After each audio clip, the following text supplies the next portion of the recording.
Hello, everyone.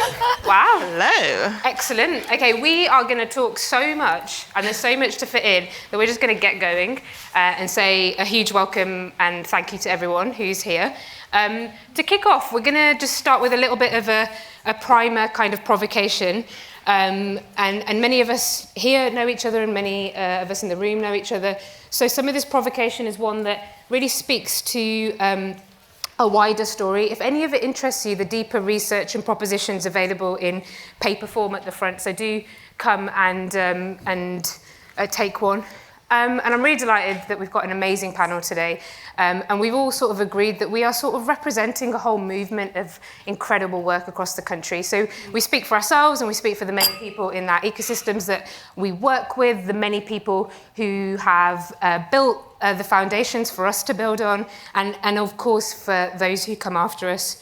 As this morning we heard from Kirsten in the opening panel that when the scale of the challenge can feel incredibly large, then working fractally at the scale of, for example, the neighbourhood can feel a space where you can understand how transformation can emerge. We also heard from Anastasia about how ecosystems of transformation are already amongst us, and actually what we need to be doing is really moving capital into those ecosystems. And actually, interestingly, the amount of risk and labour that is held at that layer it begs us to ask the question of we should be demanding negative interest rates, we should be being paid for that labour, we should be paying for the risk that is being taken on for all of those neighbourhood and community asset developers and people who are starting to tell a story of a new economy, a new land contract, a reimagining and refinding of our relationship with each other and with land. So I'm going to share a few things from a primer that I feel like shares a little bit around what we do already know about where we find ourselves. We know that even since Next Frontiers 2021, we have now fundamentally breached 1.5. We've heard so many of these climate stories this morning, and I'm not going to go through all the facts. I've just got a few things here because all of the details here in this research to tell us that actually if we carry on in the current high emissions scenario, we'll find ourselves in a position where we are experiencing a 3-degree temperature increase by 2050. And we know that that doesn't even bear thinking about because of the devastating consequences that will have and the devastating consequences we have all witnessed throughout our lifetimes in the global south.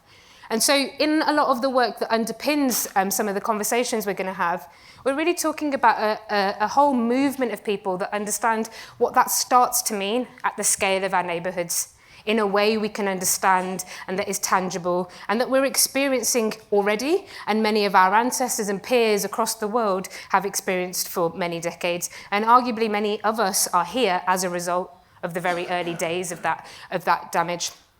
And so we know that at a neighbourhood scale, you can start to think about what some of these risks start to look like, socially, ecologically, from a climate perspective, and how they start to compound. And I know there's lots of writing on these, but the reason why I'm showing you these slides is to say there's a whole bunch of research here.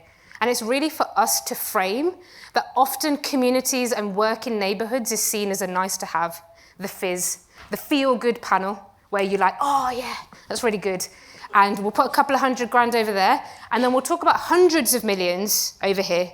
And what we're trying to reframe is that actually, that it's not that the neighbourhood scale is the only one, but it is a critical one. You know it in your bones. We heard from Echo this morning about how you know intuitively through the mutual aid, through the news stories that happen at the neighbourhood scale. We know that we know how to look after one another. We know that we know how to build infrastructure. We know these are stories of deep transformation, and just COVID in the UK recently showed us that the neighbourhood scale was one where communities were able to mobilise across multiple things: food supply chains, care, reciprocity, looking at how we utilise underutilised spaces once the corporates left and we had big empty commercial kitchens and people not able to make their own food. And so we know that this means, for example, in the city that I'm from, in Birmingham, we will consistently reach summers more than 40 degrees. In 2022, when we had the heat wave, we had 6,500 excess deaths from heat in the space of 4 days. That quietly just went away. We will begin and know that we are seeing this already.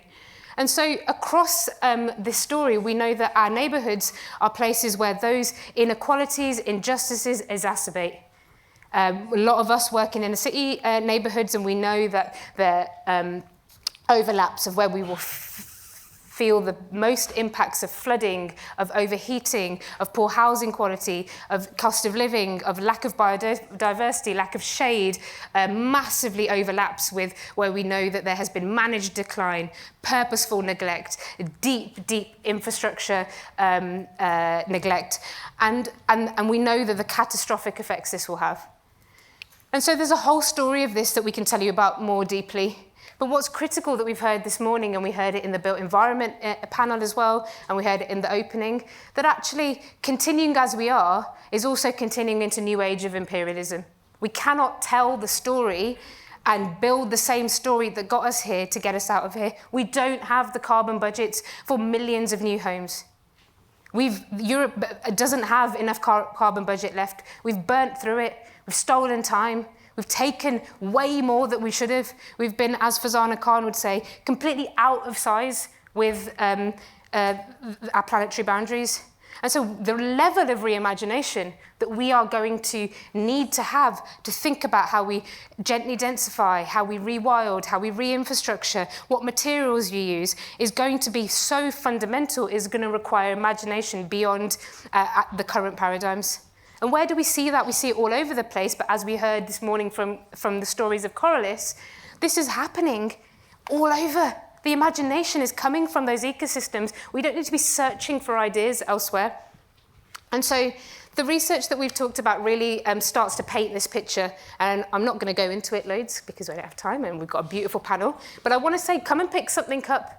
Because actually, what we want you to take away from here is the wonderful stories that are happening in our neighbourhoods and in all the work that we will spotlight and shout out, and hopefully they'll all keep whooping and we'll speak to across the country for those who can't be here today. We know that there are multiple beautiful transformations already in play at the scale of our communities and our neighbourhoods, and we've seen this all across history.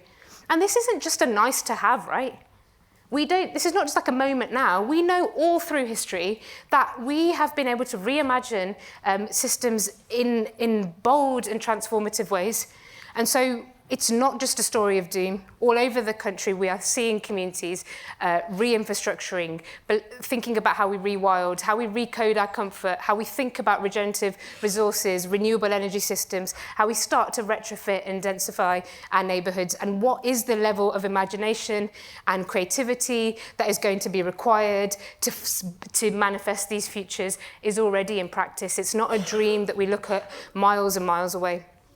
And finally, it isn't just imagination. Sorry, I don't have time to do all of those slides. As you know, I want to give you a taste, so you're like, okay, I'm going to come and take a physical copy, and then I'm going to talk to these lot. But we know that the transition will be substantive. We know it will be structural, and it will not be a marginal transition. It will be deep and systemic. And what we know is that devolving the agency, resources, knowledges, infrastructure, capital, multi-capitals at the scale of the neighbourhood allows us to unlock something that isn't just a nice to have, that all through history, when those investments meet those openings, the Overton window that we call it in the UK. I mean, if you grew up as a kid in the UK and somebody said to you the Overton window, it took me a good 30 years to be like, what is it? Is it like a real window? That is like that kind of metaphorical window that opens, that we got a taste of in COVID. Yes, we've snapped back. Yes, we've got scared. Yes, we've paralysed in UK philanthropy and wealth, and we've stopped. But we got a taste. We knew what it was like to start doing things differently. We knew what it was like to start moving capital. We knew where we thought it was going to be deployed most quickly, most equitably, and most maximised to the need that we were seeing. And so we know that it's critical for us to invest now. It is already in many ways very late, but the next best moment is now. And this isn't just a nice to have, right? All through history, as I said, places like Tredegar Medical Aid Society that put pennies of their weekly salaries together at a time when the question, what if healthcare was for everyone at point of need, not just if they could pay, would have been a completely bonkers question to ask. And they gave the legitimacy. They built the models through working class solidarity. Yes, it met many different things, policy, legislation, the post-war opening of crisis. We've seen this in the libraries. We've seen this in the organising of the Black Panther Party. We've seen that on the ground, we start to see the stories of what new public goods look like, often 20, 30 years later. We've seen this in wealth, in the Rowntrees, in Cadbury, when their systems were starting to die, they were investing in housing for their workers, time off for their workers, green spaces. You all have these stories. It isn't just a nice to have, it's an important to have, but actually structurally we can look at this transformation all through society. And we talked a little bit about this in Endowing the Future. And so I just want to uplift again what Anastasia talked about. This idea that we invest into communities that generate that surplus, that rebuild it and recirculate it back into their communities to deal with the many and multiple and substantive risks that are going to come before it gets better. This is not going to be just a pretty everybody hold hands and we'll start to transition into a new economic system. We know that there is much challenge ahead. And all over the kind of work that we're hearing about, I just kind of want to say, like, we know, right? We could frame it in 50 million different ways, how significant the challenges are, but also so are the possibilities. And all over the country, we know, and all over the world, we know that there are communities developing that next generation civic infrastructure. The infrastructure that will become the public goods of tomorrow, that will be the equivalent of the neighbourhood GP was to the NHS. We know that it's burgeoning in places, in rural places, in urban places, in street corners, on high streets, in council housing estates, in the middle of tower blocks, in schools, in green spaces. It is fighting, and it is building, and it is imagining, and it is creating. And so today, the panel is really going to focus on what it means for us to really look at the urgency and the role that philanthropy and wealth has to play within that structure. We heard about the need to move hundreds of millions into ecosystems that are already working on those futures and letting them discover what's next and let the rest of the money follow, let the state follow, let wealth follow, let pension funds follow.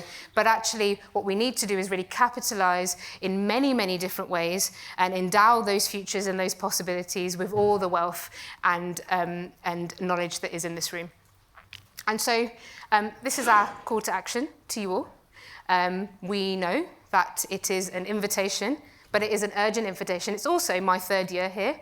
So our other alternative was that we were going to hold a heist. We were going to shut the doors, and we were literally going to come with snacks and say, hey guys, work it out between yourselves, but we ain't leaving until 150 million's been pledged to this ecosystem. They like it. But we thought, listen, we'll give it one more year. And we'll see what happens. We've got quite a lot of people who said yes, they would. Many of the Americans and Canadians were right in on it. They were like, we're here for this heist. So maybe next year, guys, let's see what happens. And so I'm really delighted to introduce the panel and to say, if you're interested in any of that, in these neighbourhoods and communities is deep, transformative knowledge production, practice, discovery happening. Do not infantilise them. Listen intently. Do not listen for entertainment. Listen for what action you're going to take next. And on that note, I'm very delighted to welcome our beautiful panel. Can you give them a massive round of applause?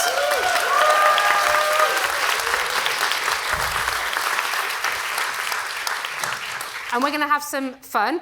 It's unlikely that we're going to have time for Q&A, right? Like, we got quite a lot to get through. So do still ask your questions, and we will gather them up. We'll be outside. We can follow up. We might get one in. Let's see. But on that note, I'm going to really encourage the panel to introduce themselves. And I guess I want to say, hey, guys, thanks for that whistle-stop tour through the challenges and opportunities. And I guess the theme of the panel is from private ownership to community stewardship as an idea. And I wanted you all to sort of give a short introduction to your work and how it sits into this wider framing and some of the things that I talked about in my primer about what is this next generation civic infrastructure, what's happening in your places, what is the work you can see. And we're all conveniently sat in order. So I'm going to pass over first to Juliet. You don't need this, do you? I don't need the clicker. Wonderful. Well, I'll pass over to you. My voice. Same. Thank you. Good morning, everybody. Oh, it's good afternoon, even. I'm Juliet Can, and I think in terms of just introducing myself in the wholeness of me, I've realised that those of us who come from Indigenous backgrounds live in a duality of systems. So my name is actually Akelo Achi Epio Komepe. That's a name that was given to me by my elders when I was born in 1979. I was born just on the cusp of the end of the Civil War, and the name means, may she bring light, and may her soul remain weightless. I was then brought here by my family 10 years later, when another civil war broke out, to the depth of East London, one of the most deprived areas of London, and that's where I guess my practice began. So, Stour Trust. We're a social enterprise that's democratising access to land, buildings, and spaces. We take on these assets into community stewardship through complex processes that take years. As an example, one of the assets that we managed to attain took 6 years of negotiations with a developer. The policy at that time was to give an asset to a community at £8 per square foot for a period of 5 years. We resisted because we wanted life-affirming infrastructure. So over a period of 6 years, untangling the processes and the policies around planning, negotiating, shape-shifting, strategizing, we managed to secure that asset last year for 1,000 years at Peppercorn for the community. That's a legacy. But that took labor, that took work. And for us, sometimes when we talk about work, we don't clock off at 5 o'clock. This is practice for us. These life-affirming infrastructures for our ecosystems are there to nourish, anchor, and facilitate social, cultural, and economic opportunities. We're rooted in values of solidarity, knowing that everyone can contribute and no one should be left behind. We're bounded by the intuition of our collaborative wisdom, what we can see and can't see, including that's more than human, our wholeness in relation to each other and our planet. Stour Trust really began and emerged out of the understanding that for us to live our fullest of selves, we need agency and self-determination. We began 15 years ago to respond to the continued displacement of communities. And as I mentioned before, I was already displaced from Uganda to the UK. And for us, that was just unacceptable. Why should we constantly be moving and disconnected from what binds us? This fast gentrification and which was accelerated by the extortionate increase in property values, meant that we had to find another way. So there we are. The question is, who gets displaced? If we agree that we're in a period of a polycrisis and that there is also opportunity, we must also step into the reality that those of us who have been systemically oppressed, extracted, sidelined, under-resourced, underinvested in, and sometimes overlooked, are the most harmed. So for us, this is really about survival. Within our practice, where you find us rebuilding, sustaining, connecting, and reimagining and evolving, for example, the site that I told you about, we had another building before where we had serviced over thousands of businesses for 7 years. We bring places of joy, sanctuary, places to have economic outputs. We build sustainable regenerative futures for ourselves while pushing the emergent new ways of neighbourhood and community transformation. We're looking at new contract models, new governance models, pushing to further than what already exists. And so we invite you to kind of come to us, alongside us in this transformation. So I'll stop there. Thank you so much, Juliet. Jess, I'm giving you those. And I'm going to pass over to Jess. Thank you. I'm Jess Steele. I've been 36 years in community-led regeneration, and my experience of traditional regeneration and the dominant ownership models has led me to this idea of self-renovating neighbourhoods as an alternative to the false choice that poor neighbourhoods get between gentrification and decline. That instead of that, there is an alternative. In Hastings, I've been trying to implement that alternative, learning originally from the community-led rescue of Hastings Pier, an asset that was kind of totemic for the neighbourhood, for which there were no private solutions and no public solutions. The only option was community effort. In the end, that was successful. The pier was always seen in a wider context of the neighbourhood. The neighbourhood was suffering from extreme dereliction, acute deprivation, and the looming threat of gentrification, which Juliet mentioned. And at the heart of that neighbourhood is this building, closed in 1984, 40 years derelict. During that time, 13 different owners, each of them making money out of this dereliction without doing a single repair. And that is the epitome of our system, of our dominant ownership model, which somebody mentioned earlier. This system is not broken, it's working for some people. It's just not working for neighbourhoods. So we tried to buy that in 2014. We weren't able to, lost out to another private owner, bought the building next door. We had a cost report that said it was going to cost 1.9 million. We had £80,000.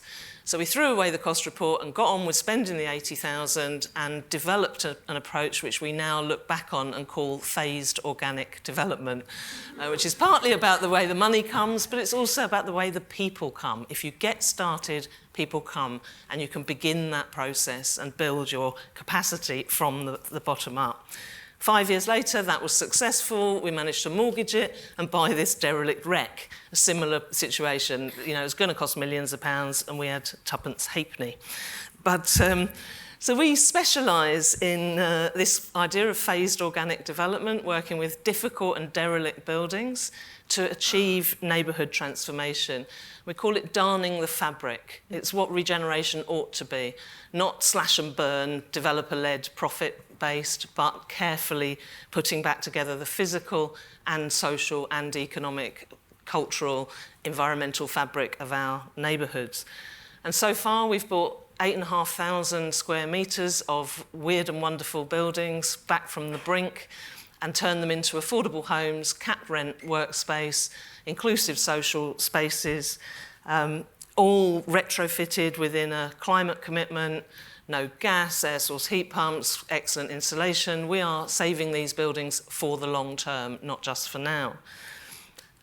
Range of business models, you know, so I've mentioned homes and workspace, but also hospitality, youth programs, heritage work, creative technology, a whole load of difficult but fascinating types of work.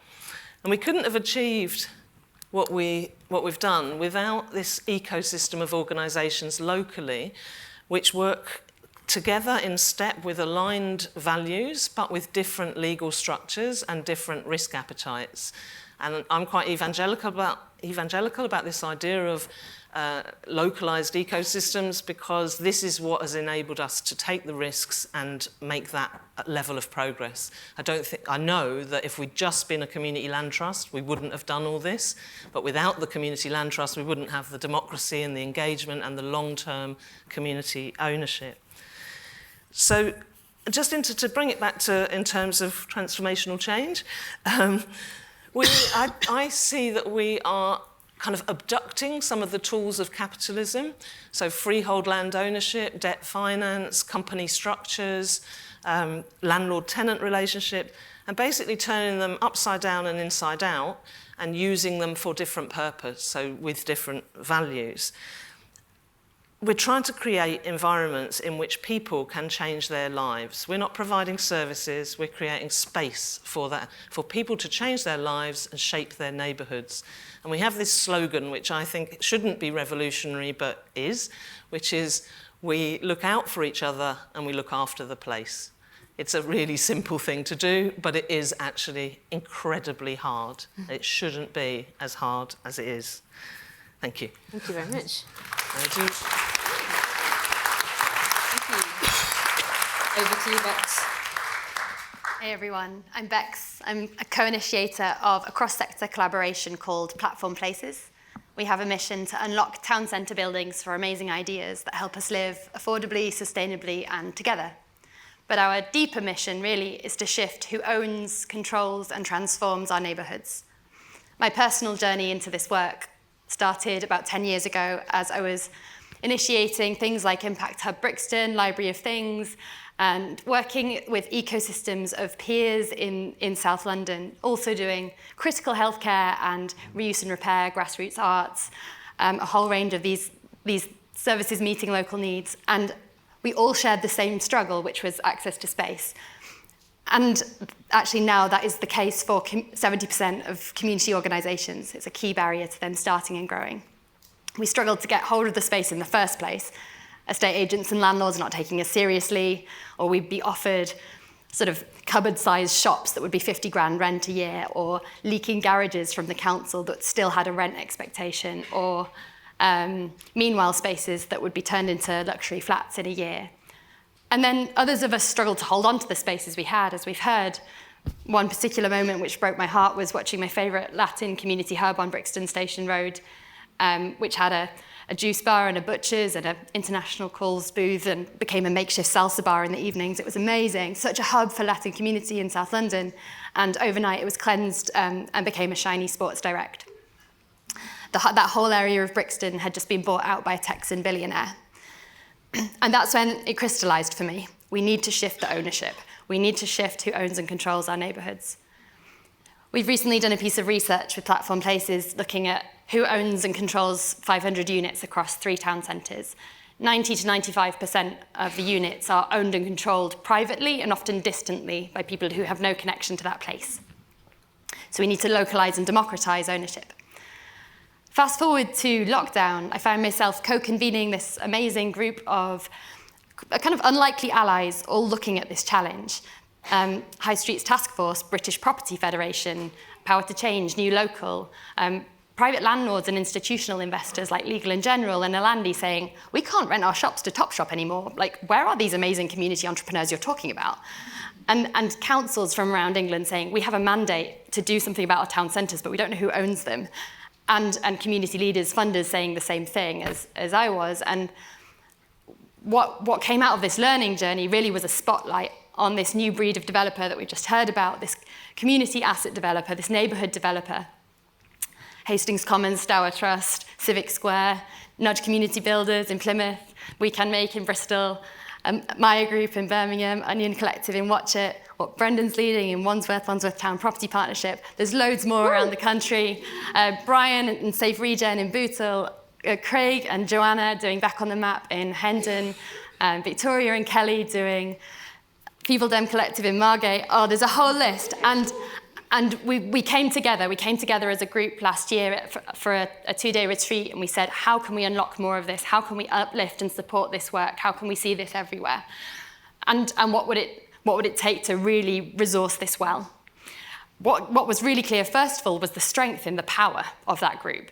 Amongst just 10 community asset developers, there's 72,000 square metres of assets under long-term local ownership and control. There's £25 million of assets in the same structure. They've unlocked affordable space for over 2,000 community organisations, and they've leveraged £175 million for long-term community-led neighbourhood transformation. So it's like the strength in this power. And there's a struggle. There's a real personal struggle. As we've heard, this is like 10, 20-year slog. And just last week, I was talking to a leader who was like, yeah, I nearly lost my house because I'd maximised my credit cards to try and start this community hub and social enterprise bakery in a place that has really very little social infrastructure. So the struggle is real. We need to come together as a support network to support each other and be in solidarity. This mycelial web to draw on inspiration from New Constellations and others. Like, how can we weave this mycelial web between us? And then how can we come together with funders and collectivise to reimagine philanthropy and investment so that this can be long-term resourced? And that's what we're doing now. We're convening an amazing group of funders working in partnership with Power to Change, Architectural Heritage Fund, Social Investment Business, Footwork Trust, Joseph Rowntree Foundation, to weave the funders into the mycelial map together with the community asset developers. And we've got a fund that we're co-designing together this September. We've just secured the first $2.5 million for this, and the work now is to make that $2.5 billion. So come join us. Yeah, hi there, everyone. Thank you for having me and being on this platform. It's been really interesting listening to everyone today because it really signals why the Pathway Fund was set up. We were set up with community wealth building at its heart. Reason being, we have a lot of wealth in this country, There's a lot of philanthropy, there's a lot of investment, but there's a gap, a real need to unlock more capital, to invest in the communities that we're talking about or that has been spoken about. Pathway Fund was launched in November 2022 with a clear wealth building imperative.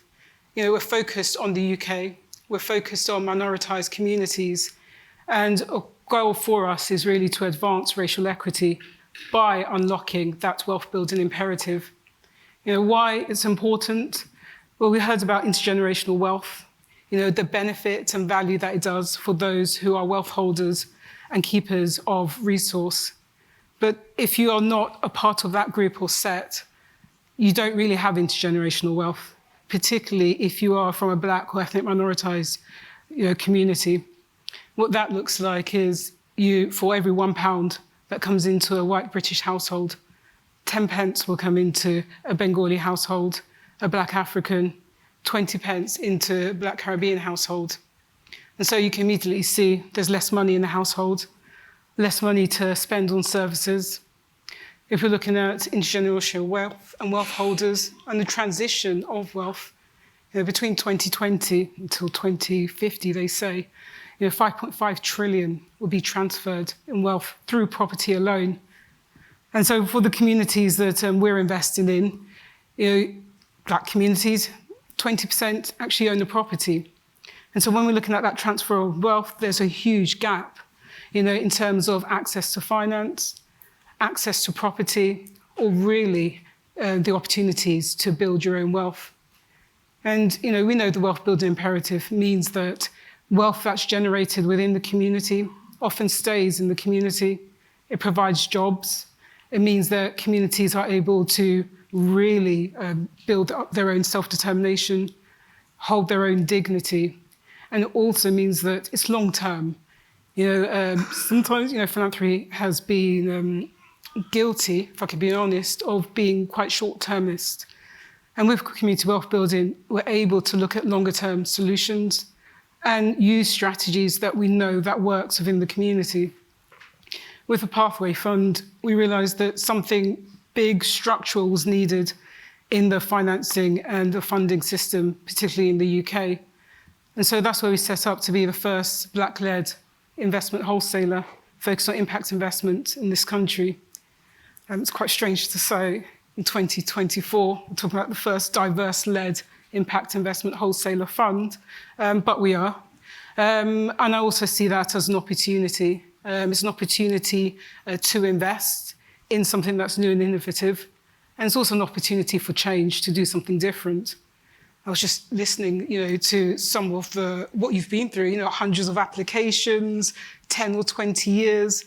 And this is where the value of a wholesaler that is rooted in the community, that values as a part of lived experience comes into play.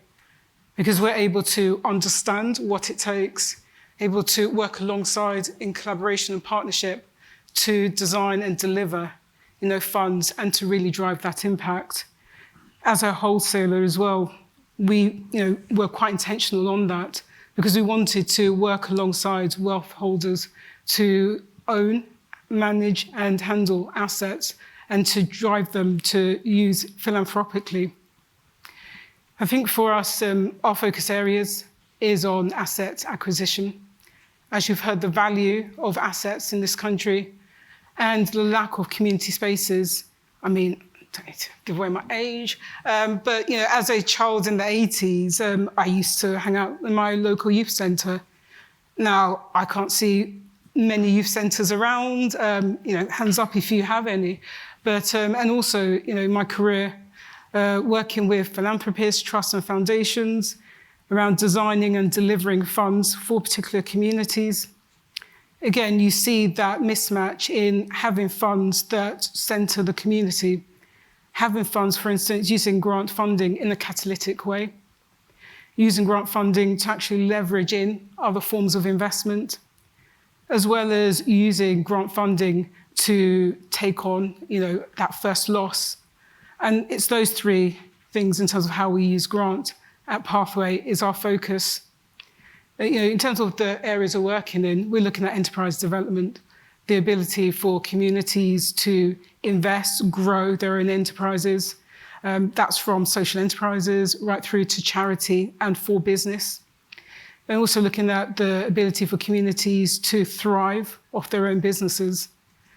And secondly, that asset acquisition piece is at the heart of what we're doing.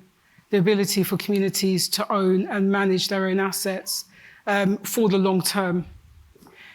We are very ambitious, and we are working with the Dormant Assets Scheme.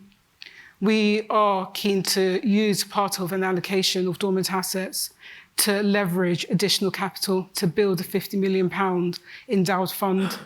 An endowed fund that's essentially mission aligned. And in terms of innovation in philanthropy and investment, for us at Pathway, we think that's really key. That we need more mission endowed funds. We're aware that 50 million may seem small fry to those with huge amounts of funding. But there isn't a fund like this in the UK. There isn't that 50 million that's being used for impact investment for particular communities. And when we look at our cousins in the States, they're already doing that. I believe you had Katali Foundation here a year ago. Wouldn't it be interesting if, a year later, we can talk about, a £50 million fund here, £50 million fund there. We also have our cousins in Canada, where we've got the Foundation for Black Communities, where the Canadian government has already, unlocked or handed over to them 250 million Canadian dollars. And I mention that because, just to show that this isn't new, this is happening. Others are, I wouldn't say even taking the risk. I would just say, call it intentional, being committed and really wanting to see systemic and long-term change. Investing in particular communities has its, wider benefits. We're here to build an inclusive economy where communities have a better level playing field, better access to capital, access to finance, and access to opportunity. In my grant funding days, we always talked about, the ones that got away, where you really wanted to invest. And I have to be honest, there are too many of those that got away, and not because of individual organizations or programs, but I could see structurally, systemically, there's a group of organizations that really needed that community wealth building imperative, and for investors to really understand that it wasn't about seeing things as a programmatic activity, but seeing the long-term benefits of what a community space can do, who lives in that space, as well as walking alongside in partnership with the organisations that we're investing in. For us, we're very collaborative. We're working and keen to work with trusts, foundations, wealth holders, communities, individuals, across sectors, because that is really what we'll take in this poly-crisis right now. We've been lucky to have initial seed investment from Joseph Rowntree, Lottery and other investors to get Pathway up and running. And as I say, dormant assets, a huge amount of assets, we're talking about 800 million right now. And we're keen that with those dormant assets, there are public funds. Black and brown communities make up arguably 14% of this population. Although, if we look at dormant assets, and particularly that social investment piece, only 2 to 5% have actually reached 14% of the population. And so when you start to see those figures, you can understand and see why marginalised, minoritized communities are less likely to access finance, less likely to secure a loan or a grant. And what that means is that 10 pence that will come into that black household. What it also means is not having that representation in this country is losing us money. I was listening to the news the other day and they were talking about 0% growth. Can you imagine that, 0% growth? Although, arguably, at least 24 billion could come into the UK economy just by having full representation in the workplace. And so, I say this because there is real opportunity out there. And what it will take is investment and intention. Thank you so much. Thank you.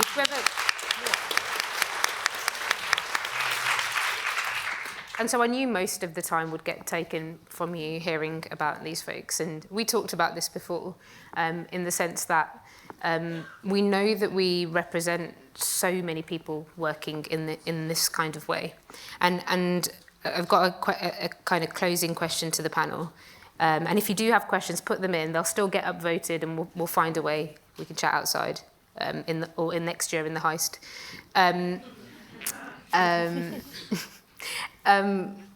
I guess the question that comes in the middle of a lot of this is like, what happens is people get really excited. They're like, yeah, neighbourhood work. And then they're like, oh, but actually what you're talking about is social infrastructure, aren't you? You're talking about things that we know, the baseline of a functioning society whereby mutual aid, care, all types of different capitals can flow, solidarity can happen, people can eat, people can have shelter.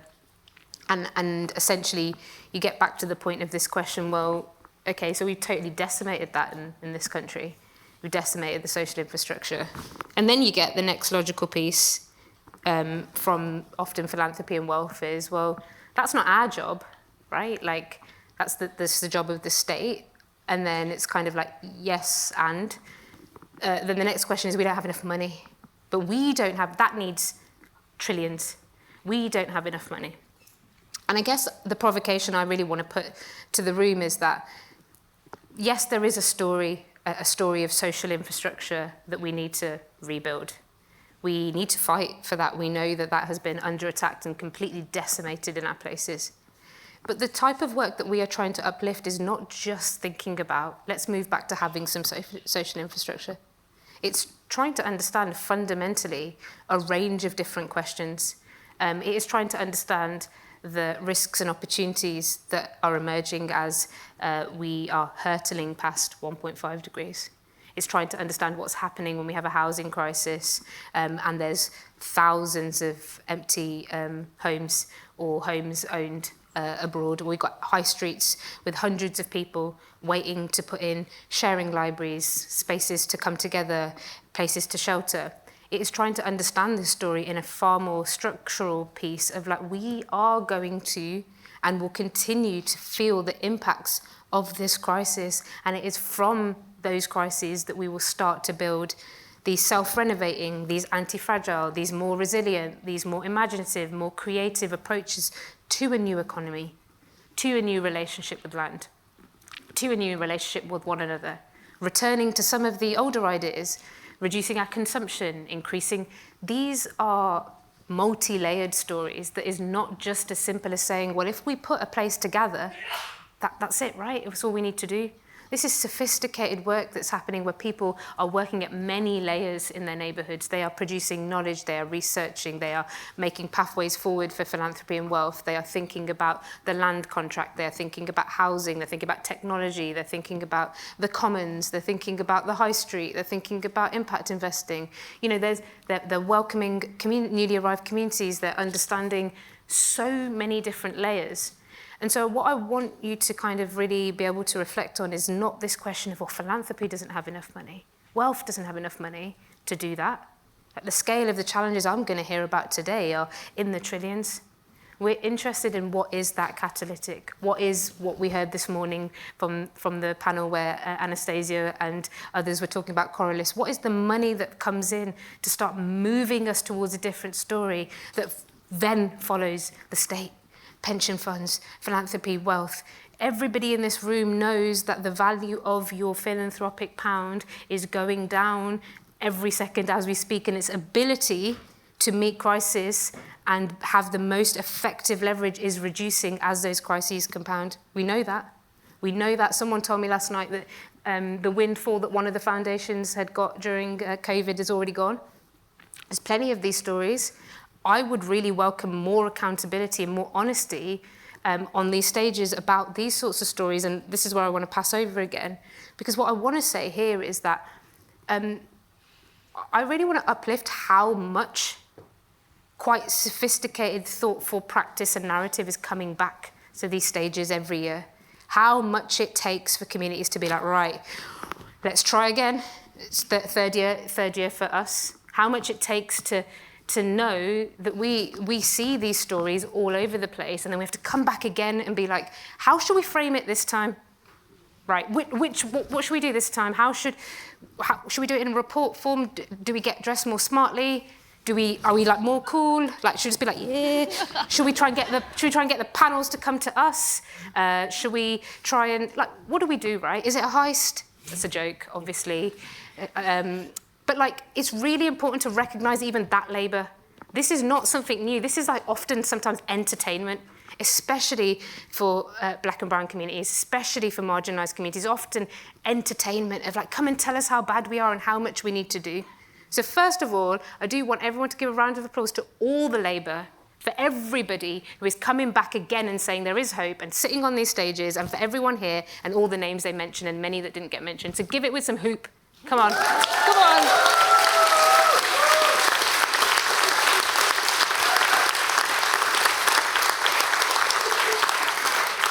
Because that is layers of labour that is deeply entrenched in imperial and colonial stories.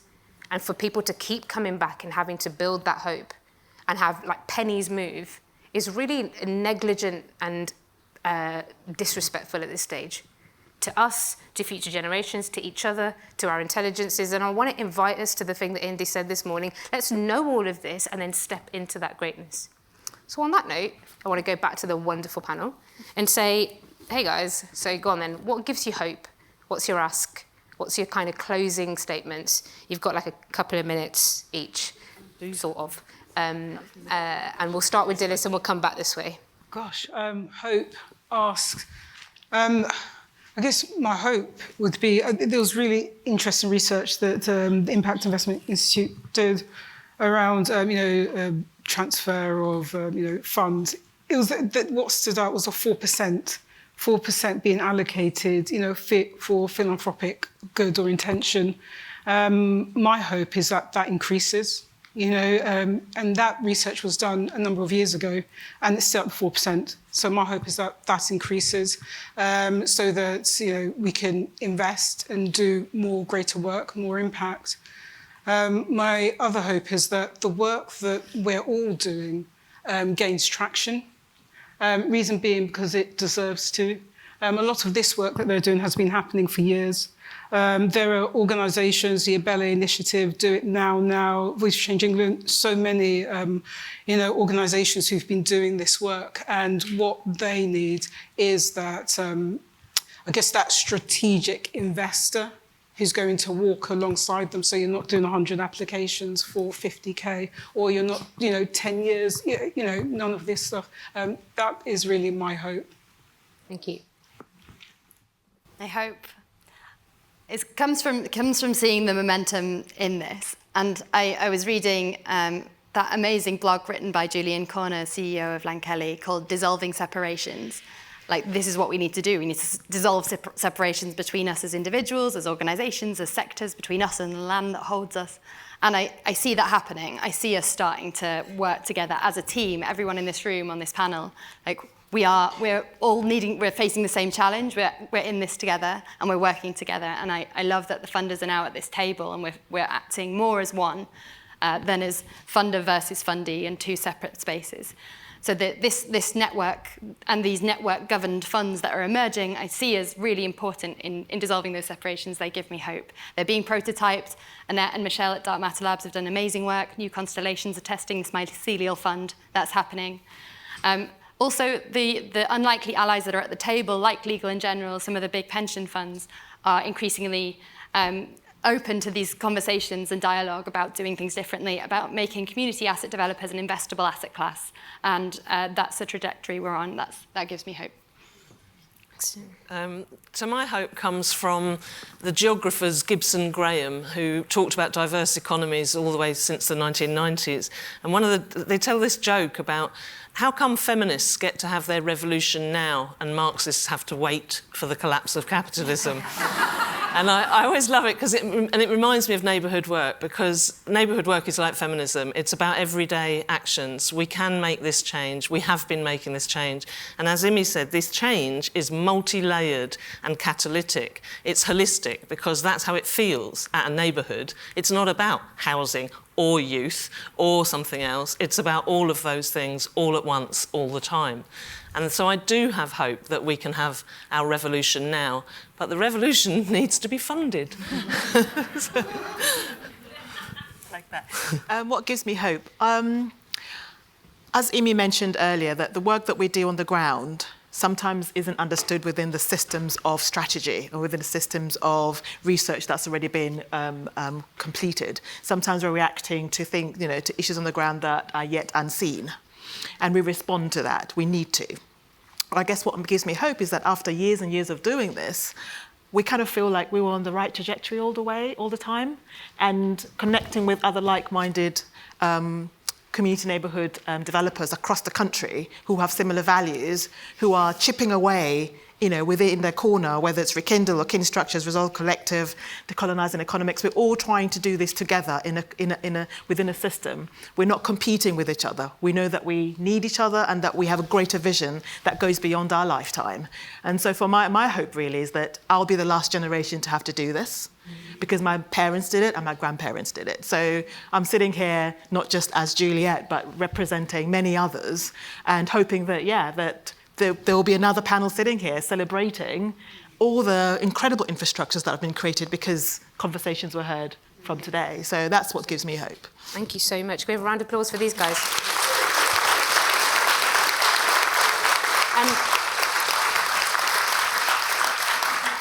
And I'd really like to just bring us back to that new age of imperialism slide.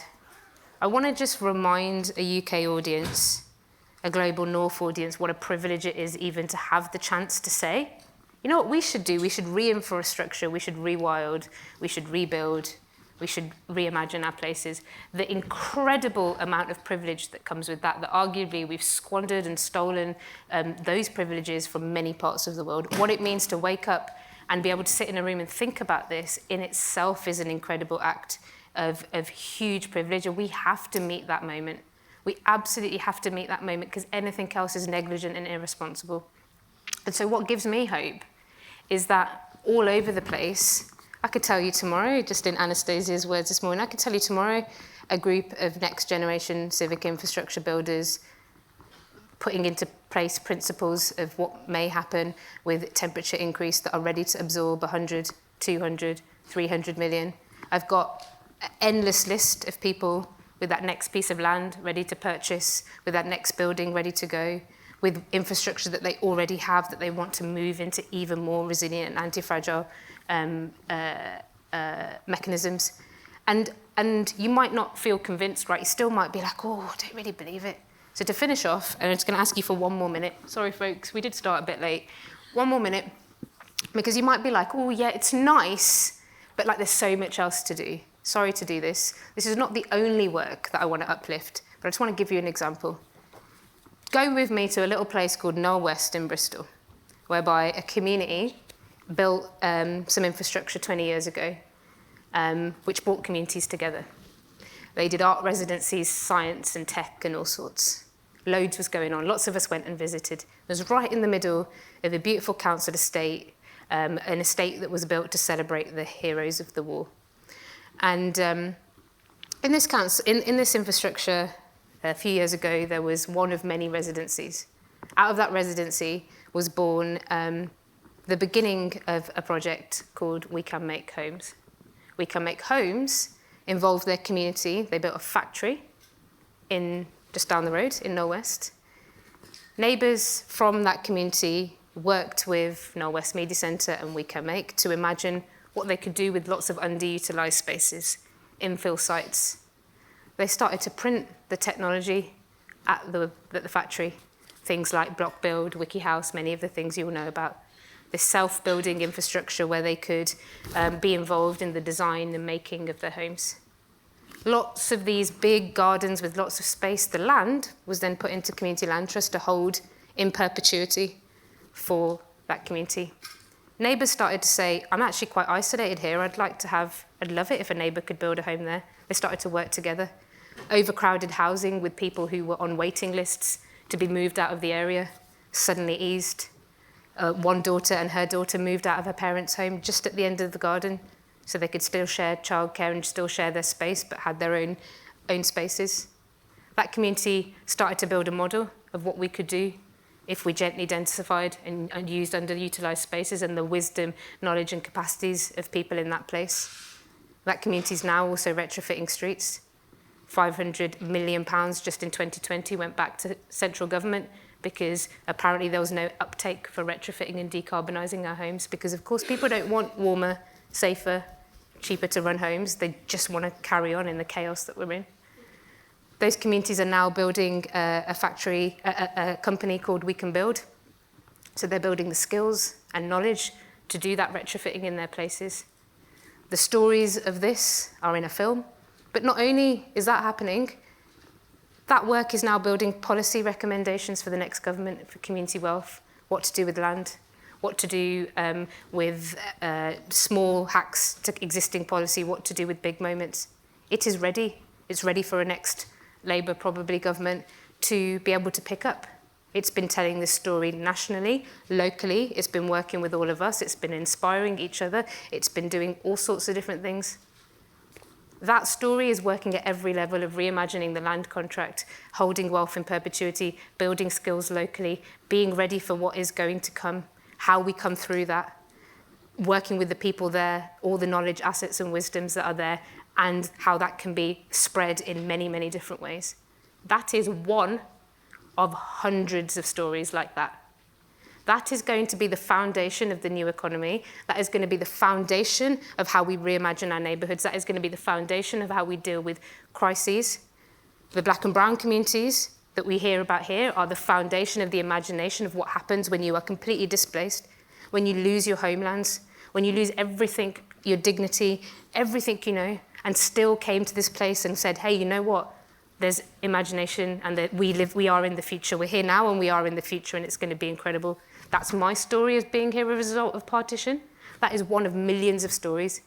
This story will make you feel good. It will if you invest in it. But it isn't just a feel-good story. I fundamentally believe these are the building blocks of a resilient, democratic, imaginative, creative, incredible future. And I want to give a shout out to all the people we didn't mention in here today, and all the people across the country doing this work. The little frontline crew here that I've mentioned loads of as well, Maya, Onion Collective, We Can Make, Nudge, others that we can see, Brendan. Everybody doing incredible work. Thank you so much for coming. Thank you for taking the time. Please treat all of this labour and knowledge with love and respect. And most importantly, please, please get moving some large money into these ecosystems, because they are ready to go and they will be good for all of us, and they will protect what bit of wealth that is already diminishing right now. And go and talk to Anastasia. Thank you so much. And a big round of applause.